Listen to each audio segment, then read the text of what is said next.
Hey guys, I got a 2014 Dodge Dart, and the latch on the trunk kept popping open, pop open, pop open.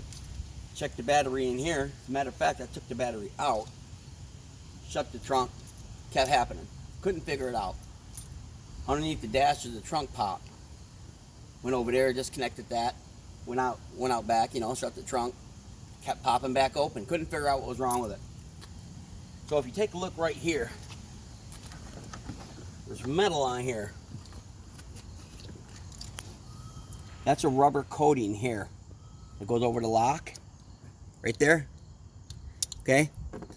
And when this rubber comes off, and these screws, I've already put some thread tape on it.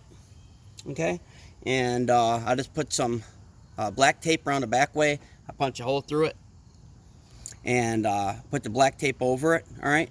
But what would happen is, you screw this up right here, and as soon as it touches the metal, okay, and I go to lock it, it would pop back open, kept popping back open. See right there, it just did it when it was touching.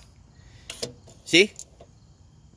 Doing it all on its own, doing as it touches the metal, okay? But if you do this, it's not gonna pop open, okay? So all you gotta do is wrap these in pipe or thread tape, put it on through like this, because as soon as I did this before, it would start setting off. Right now, it would start setting the thing off. So now that I got the thread tape in there, look, and it stays locked.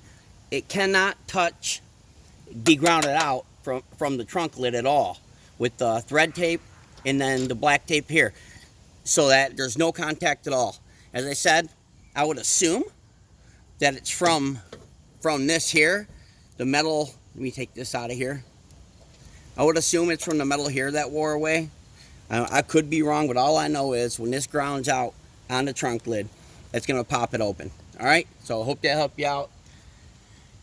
Peace.